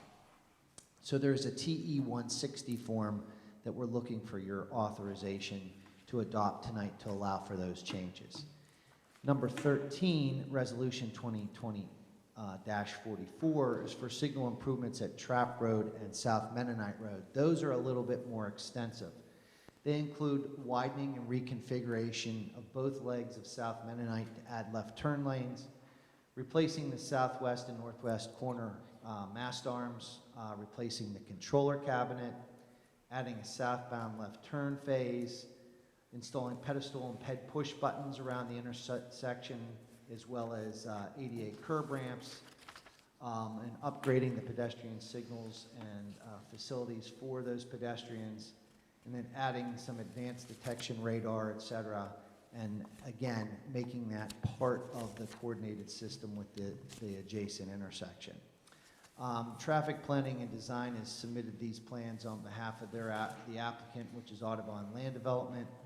The plans are in good enough shape at this point for the supervisors to move on this, and there was a submission as recently as this afternoon for them to dot their i's and cross their t's. So these are two items that are needed for your approval, and if you have any questions, I'll take them. What is video detection?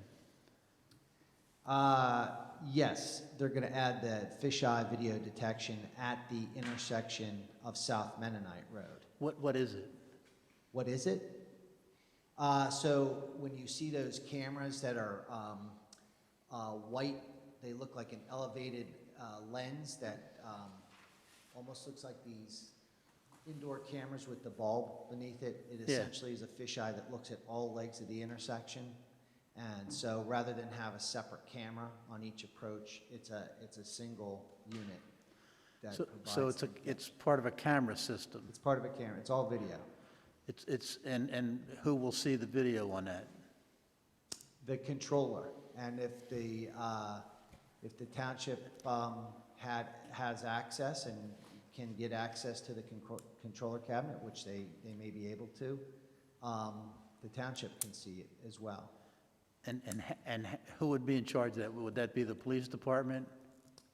The township would have access to it internally, and it would be the police department, or the township can allow us to have access to that signal to monitor it also for traffic changes. But yes, the police department would be able to see through. Do we have that access now to any of the intersections in our township? I believe the far majority of them, you may, that have video detection. The what? The far majority of intersections, the vast majority, I should say. Oh, okay. Do you monitor that regularly? Do The we? vast majority of them? I don't believe we do monitor everything. We have access to it, but it's not that so if there is and maybe the chief can correct me here, if there is an emergency or some sort of nature like that, PennDOT, through an agreement, would have access to look through the cameras to make changes. And if the township would allow us to look at that, to monitor them, and the police department contacted our office, we could do the same. Well, I know that Lower Providence has Lower Providence has cameras, and we have access to their system. We have an agreement. and you have access to their system, but I'm unaware of any access, Chief. Do we have access to any intersections? We do, but the video per se is, in a transitional phase in terms of training and that sort of thing. Okay.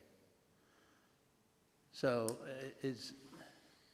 So are you thinking for security purposes? Is that your thought process? First of all, I besides didn't. Traffic demand? Yeah, first of all, Casey, I didn't know what video detection was, okay? And I assume that the radar up there is for our police and our fire. The radar detection is to allow the signal in advance. So when cars are coming in advance before they get to the signal itself, the radar picks up the cars passing a point, so it tells the signal when to change red, yellow, and green, so that they don't get caught in what's called a dilemma zone and are slamming on the brakes at the Okay. intersection. So an emergency vehicle coming down there, is there something up there now for that? That would be a preemption system. Yeah. Is there So something up there for if- that now? I can't tell you off the top of my head, but the chief's shaking his head. I believe all new intersections do get that. This intersection, and since they didn't propose it, I'm sure that it has it. It should be standard. Yeah, it's standard as part of your spec. So we do have that on that intersection? Correct. Okay. Yeah, because it's really important to have that going through the whole 113 Absolutely. corridor. That is part of the township spec. Okay. Since it's not proposed in this modification, my assumption was that it's already there because we did ask for it. Okay. Thank you. How much are these going to cost, Casey, and who's paying for it? The cost is totally borne by Audubon Land Development, so they are paying for all these signal upgrades, all the widening at Mennonite Road that I talked about to add the left turn lanes, et cetera. So that's all part of the Residents at Providence Town Center project. The apartments. In terms of For the cost, apartments. I don't have that off of the top of my head, but I would say that the intersection improvements at Mennonite Road are well over Part of their $500,000 to $700,000 Wow. with the signal improvements. That's good. We will get money for that, yeah, but no, they have to, it's their responsibility for certain off-site improvements. Any other questions? And we could pass both resolutions together. I think they go together. So I'll entertain a motion to consider adopting Resolution 2020-43 and consider adopting Resolution 2020-44. And I'll make a motion that we adopt Resolution 2020-43 and 2020-44 regarding traffic signal improvements at Trapp Road and Mennonite and Trapp Road and Black Rock and Jaeger. Do I have a second? Second. Okay, I have a motion and a second. All those in favor say aye. Aye. All those opposed, motion carries. And then as we're talking about name changes, Black Rock Road and Jaeger. That doesn't make sense that it splits there, but it should all be Black Rock. But anyway, next one up, consider adopting Resolution 2020-45 for submission of the multimodal grant application for preliminary engineering related to the intersection of Lewis and Vaughan Roads. I'm up again. So as part of, well, let me take you back a little bit to 2019. So the intersection of Lewis and Vaughan Roads, we proposed multiple options for that intersection, and through a process that we had with the township board and the staff, we came to the conclusion in 2019 that we would submit that intersection for improvements that would involve a roundabout as the best option at that point in time. That application was submitted under a PennDOT multimodal grant.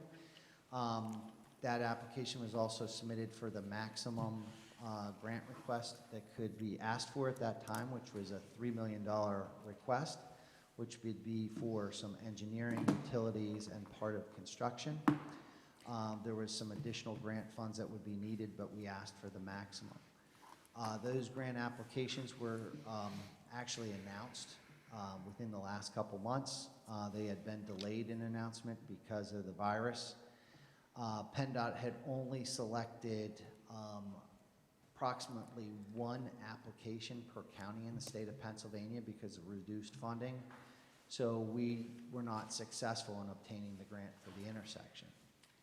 During the course of the late spring and early summer months, another agency, DCED and the CFA for the state of Pennsylvania also has a multimodal grant.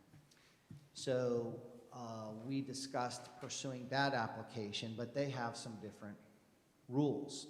And one of the things that's nice about that grant is they allow the township to submit for preliminary engineering without the need to have a match. So going back to the PennDOT multimodal grant, we submitted for a $3 million grant, but the township had to match it with a 30% match. So there was a $900,000 match by the township.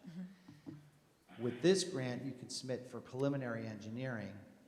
You don't have to match it at all. And that can serve as the basis to ask for further grants to make the intersection project a reality.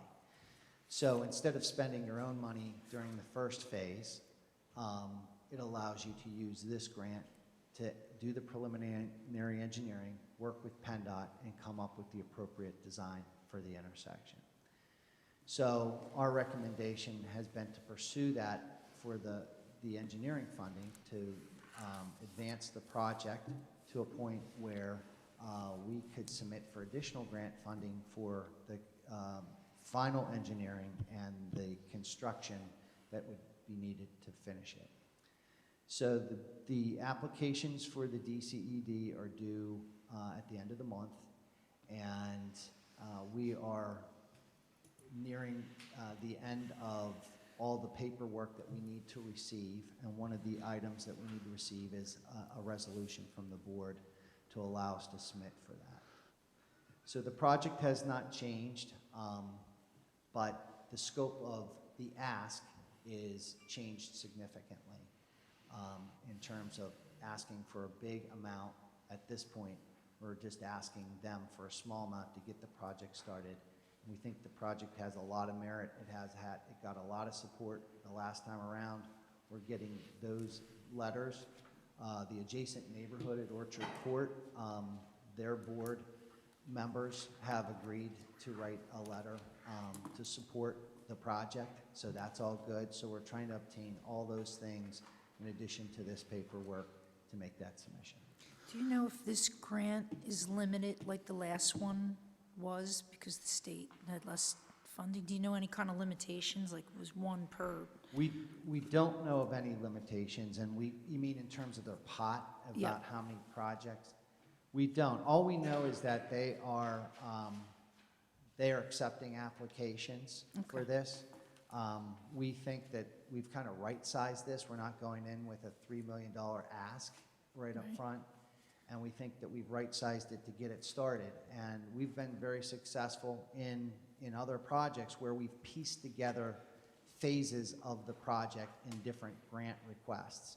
And so this will get it off the mark and have a zero hit to the township's budget to advance the project. How much are we asking for in this? We're asking for, and it's in the resolution, it's a little over $152,000. Okay. Not a lot, but it'll get us So somewhere. Isn't the cost of this whole intersection based on the property owner, that one property owner? So there is a portion of the property, yes, that we have to. Is that part of the $3 million you're referring to for the cost of this whole thing? That would be part of the cost estimate, yeah. The That would be part of the construction. $3 million you're looking to improve that intersection Well, with? no, I mean, I think we estimated the cost of the intersection to be closer to 5.8 with property acquisition and that. 5.8 million. Exactly. Five point- 5.8 was in our grant request. 5.8 million? Yeah, Okay, yeah. Numbers keep going up, John. I'm telling you. Yeah. Okay, so what if we go for the grant, okay, and down the road we decide not to pursue the whole project? We have to give the money back. I don't believe you have to. Pardon me? I do not believe you have to give the money back. Well, we should go for the grant then. That's why this is, Why wouldn't we? just say yes. Yeah, well, the 152 might cover all the. It's a grant. We're applying for a grant. It's a grant, and there's been people that have gotten the grants, and the tough part for them is to put together the construction portion because of funding issues. I mean, nobody expected COVID to do what it did this year, so there's reasons why people don't build projects, so. Well, we could always give it back, so, if we decide not to do the intersection, so I Okay. I'll entertain a motion. I'll make a motion that we adopt Resolution 2020-45 for submission of a multimodal grant application for preliminary engineering related to the intersection of Lewis and Vaughan Roads. I'll second that. All right, I have a motion and a second. All those in favor say aye. Aye. All those opposed, motion carries. I'm going to hand it over to Tim for manager and department head reports. Madam Chair, I just have one item. It's regarding the 2020 census. Just to remind everyone, the deadline for the census is September 30th. It's been upped by a few weeks. That's about 9 days from now. And with the pandemic and everything, I know that the Census Bureau is a little concerned that they're not getting the response that they had hoped. So I've asked to just give a shout out to the community. This is the first year that the census can be filled out online. It can also be filled out by mail or phone. 2020census.gov. If you haven't heard from the census yet by mail, you can reach them through the website. So we have 9 days to get our response to the census. So that's my one plug.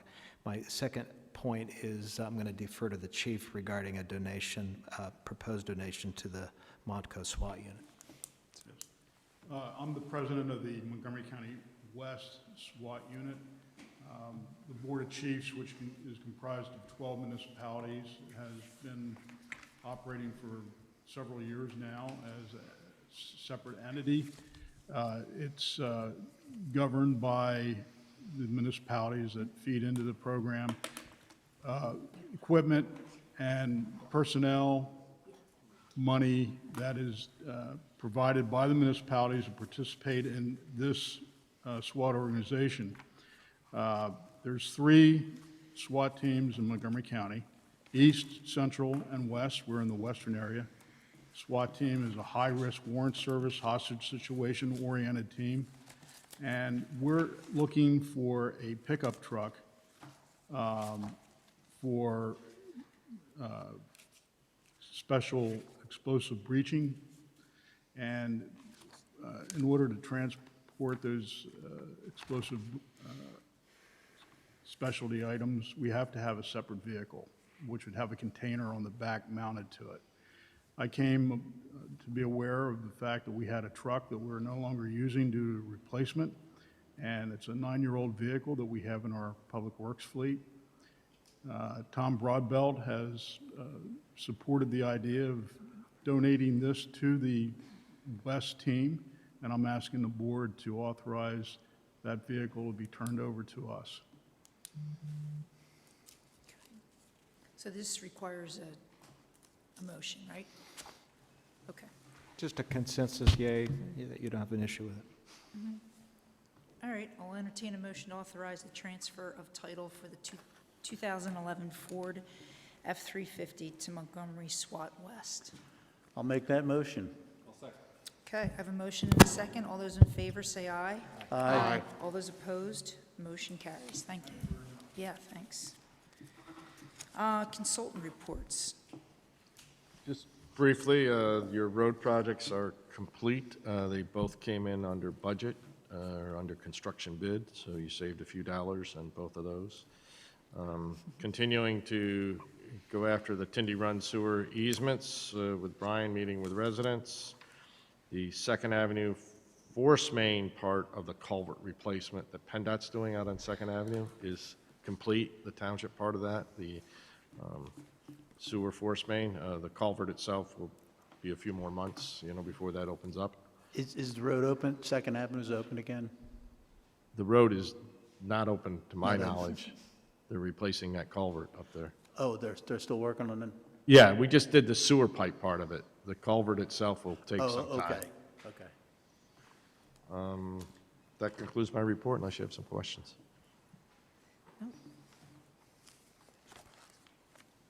I think we're good. Solicitor's report?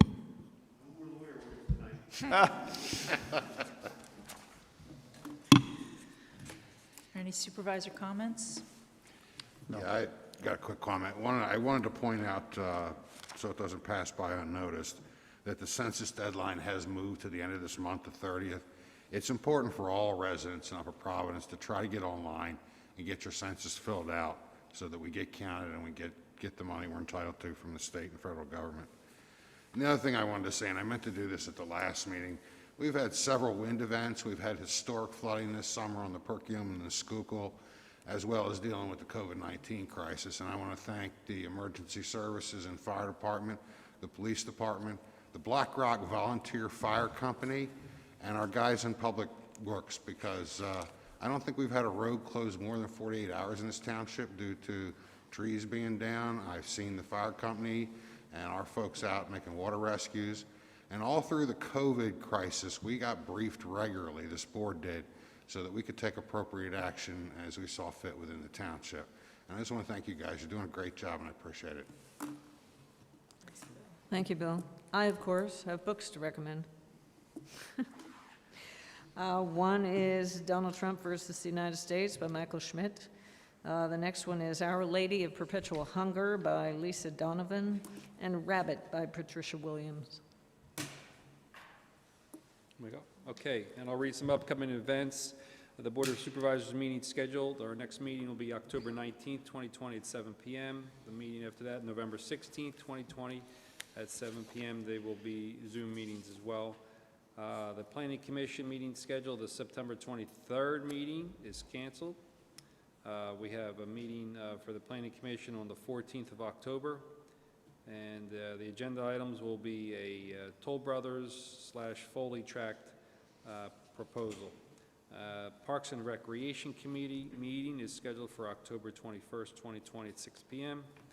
Comprehensive Plan Subcommittee meeting is scheduled for October 21st at 7 p.m. And finally, the Municipal Authority meeting is scheduled for October 1st at 7 p.m. That's our upcoming events. I'll make a motion to adjourn. I have a motion and a second. All those in favor say aye. Aye. Aye. All those opposed, motion carries.